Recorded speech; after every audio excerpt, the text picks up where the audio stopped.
Olá, minhas amigas, olá, meus amigos do canal Ronaldo Ponciano. Mais uma vez estou aqui, hoje para um momento de meditação, reflexão sobre a Páscoa. Mas afinal de contas, o que significa Páscoa? Sabia que Páscoa significa passagem?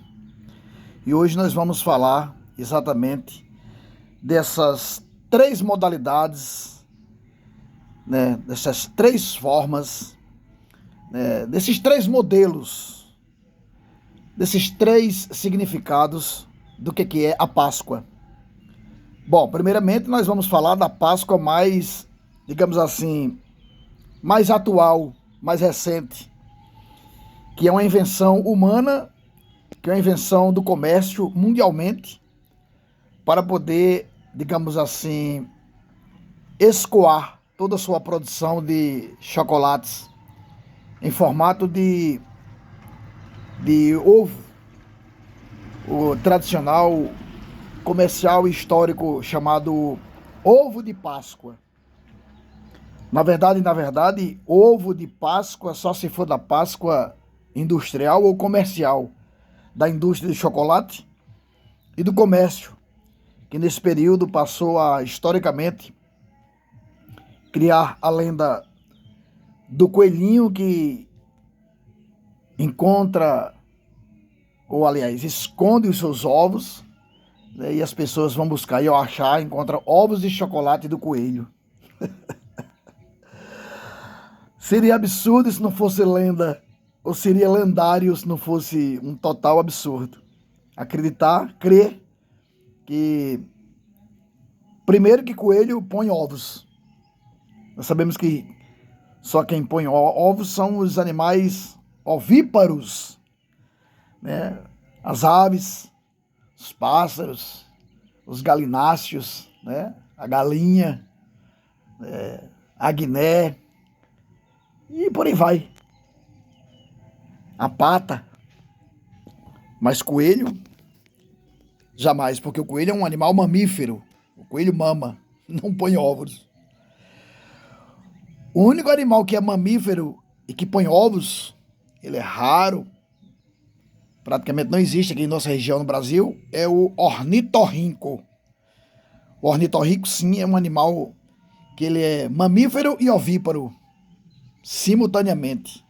Ele põe ovos, mas os filhotes, ao nascerem, vão aos peitos da mamãe ornitorrinca para mamarem. Ok? Então, essa é a primeira Páscoa, a Páscoa comercial. Mas nós vamos agora tratar de uma Páscoa mais longínqua, mais distante da nossa época, da nossa cultura, que é a Páscoa da velha aliança, como diz na Bíblia, do tempo da lei, do tempo mosaico. O povo de Israel estava escravizado há cerca de 40 anos no Egito, né? E lá, sim, o anjo do Senhor passou numa noite e matou todos os primogênitos. Isso foi anunciado, isso foi profetizado antecipadamente. Mas, para aqueles que acreditavam no Senhor, adoravam o Senhor, o único Deus verdadeiro, Criador dos céus e da terra, esses foram orientados a sacrificarem um cordeiro e pegar o seu sangue e espargir nos umbrais das portas. E naquela noite, quando o anjo da morte passasse, o anjo da morte enviado pelo Senhor passasse, não iria sucumbir, não iria morrer os primogênitos daquelas casas. E assim aconteceu. No outro dia, ao amanhecer, aqueles que não criam no Senhor e que não obedeceram à profecia, à orientação de Deus, perderam seus primogênitos, seus primeiros filhos, né? Os filhos mais velhos. E assim houve muito choro e lamentação lá no Egito.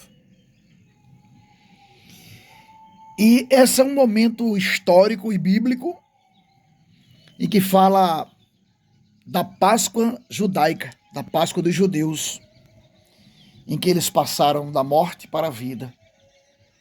em que eles realmente não enfrentaram a morte. E os judeus depois passaram a celebrar, comemorar anualmente a Páscoa deles, com ervas amargas para lembrar do sofrimento que tiveram lá no Egito no tempo da escravidão, também com sacrifício de animais, carne de animais sacrificados, né, assados na brasa, e a gordura desprezada, porque a gordura na época era sinal e considerada como símbolo de pecado, a gordura. Então eles foram orientados a descartar a gordura, descartar o sangue, mas se alimentar da carne própria, assada, com ervas amargas e pães asmos. O que é isso? Pães sem fermentos. Então, era uma modalidade, um tipo de pão que não levava o fermento.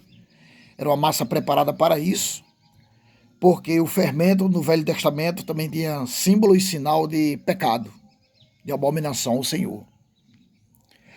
Bom, falamos inicialmente da Páscoa comercial, essa que a televisão difunde anualmente, que a indústria de chocolate fatura bilhões, trilhões de dólares e reais no mundo inteiro.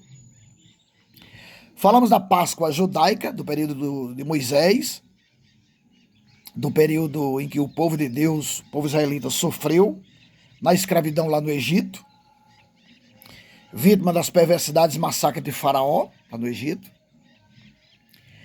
Mas vamos falar agora da nossa Páscoa, a verdadeira Páscoa cristã, que é o próprio Senhor Jesus. A Bíblia diz no Novo Testamento que Jesus é a nossa Páscoa. Jesus Cristo de Nazaré, o Filho do Deus vivo, ele é a nossa passagem da morte para a vida, das trevas para a luz. E louvado seja Deus por isso, porque aprove a ele amar o mundo de tal maneira, como está lá no Evangelho de João 3,16, que Deus amou o mundo de tal maneira que deu seu Filho unigênito, para que todo aquele que nele creia não pereça, mas tenha a vida eterna. E Jesus Cristo, sim, foi o Cordeiro que foi imolado, foi morto, crucificado, pagou os nossos pecados naquela cruz do Calvário, derramou todo o seu sangue, ofereceu seu corpo em sacrifício para perdão dos nossos pecados, para a salvação de todo aquele que nele crê. Então, essa é a verdadeira Páscoa. Esse é o verdadeiro sentido de nós cristãos aqui no Brasil. E por que eu digo nós cristãos aqui no Brasil? Porque historicamente, culturalmente, nós herdamos, a bem verdade, desde o tempo da colônia, nós herdamos culturalmente a fé em Cristo Jesus. É claro que o Brasil, quando foi descoberto, em 1500, como diz a história, aqui os portugueses chegando traziam sua cultura cristã, porque o reino de Portugal era um reino de fé cristão, católico. Então, houve essa aculturação aqui com os índios, através de um movimento da Igreja Católica chamado catequese. Então, os padres católicos, ao visitar as aldeias de povos indígenas, eles passaram a catequizar os índios, a pregar o Evangelho, a falar do Senhor Jesus e a realizar missas, né? E que tratava da história, da vida, do sacrifício, da morte e ressurreição de Jesus Cristo. Então o Brasil tem essa dívida histórica da fé cristã, de certa forma a Igreja Católica Apostólica Romana. Só bem depois é que chegou aqui no Brasil a Igreja Evangélica, a Igreja Protestante. Mas no Brasil também nós tivemos outros movimentos culturais e religiosos, como dos povos africanos. E o Brasil é muito rico nesse aspecto. É rico culturalmente e é rico religiosamente falando. Mas em termos de Páscoa, só quem celebra a Páscoa cristã são os confessos cristãos, que ao pé da letra significa pequenos cristos ou imitadores, seguidores de Jesus Cristo. Então fica aí esse conteúdo de forma muito respeitosa a todos, mesmo de outro credo, de outra religião, de outra fé, como os que exercem e praticam a fé nos cultos africanos ou nos cultos afro-brasileiros, os espíritas, né? Os católicos apostólicos romanos, os crentes evangélicos, chamados também de protestantes,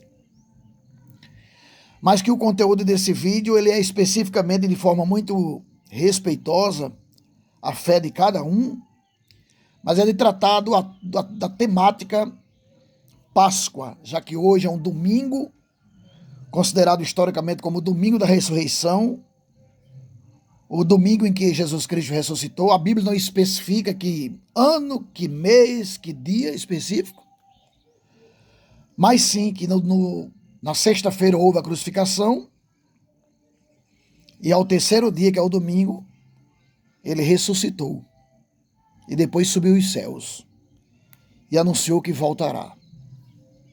Então essa é a verdade sobre a Páscoa cristã.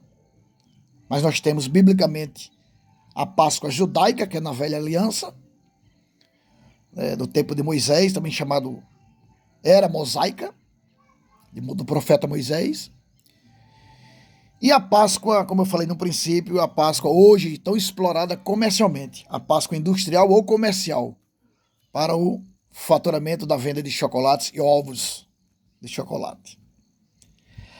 Ah, mas eu como cristão, eu posso comer o ovo de chocolate, o chamado comercialmente ovo de Páscoa? Pode, meu irmão, sem problema nenhum.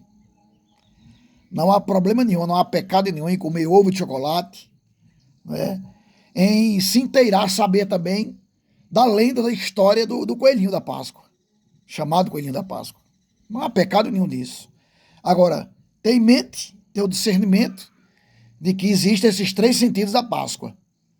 A Páscoa da Velha Aliança, do Velho Testamento, a Páscoa judaica, a Páscoa mosaica, tempo de Moisés, a Páscoa cristã, da morte, renascimento, o ressuscitar, a ressurreição de Cristo Jesus, e a Bíblia no Novo Testamento, na Nova Aliança, no tempo da graça, que é esse tempo que vivemos, afirma que é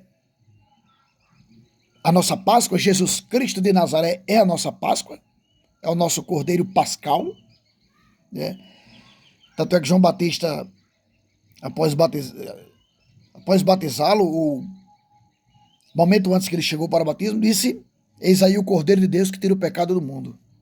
João Batista, que era o primo legítimo de Jesus Cristo de Nazaré. Tá bom, meus queridos? Então quero agradecer a todos a sua inscrição no meu canal, agradecer por assistir esse vídeo. Se você gostou, dê um like. Se não gostou, não tem problema, dê um dislike. Fique plenamente à vontade para comentar, debater, discutir o assunto. E quero convidar você para permanecer no canal, acompanhando os nossos vídeos, tá bom? Beijo no coração. A você católico, apostólico romano, a você espírita kardecista, a você umbandista, a você ateu, materialista, a você evangélico, protestante, crente, sabendo todos que a nossa Páscoa não é só comercial. A nossa Páscoa não é lá de Moisés, não é uma Páscoa judaica. A nossa Páscoa atual é a Páscoa cristã. É a Páscoa em que tem como símbolo o Cordeiro de Deus que tira o pecado do mundo. É a Páscoa que verdadeiramente, biblicamente, teologicamente, é o Senhor Jesus Cristo de Nazaré, que viveu, morreu, ressuscitou e vive para sempre, eternamente. Tá bom? Deus abençoe a todos e até o nosso próximo vídeo aqui no canal Ronaldo Ponciano. Se gostou, compartilha. Divulgue com seus amigos, familiares, grupos e contatos, tá bom? Um abraço e até o nosso próximo vídeo.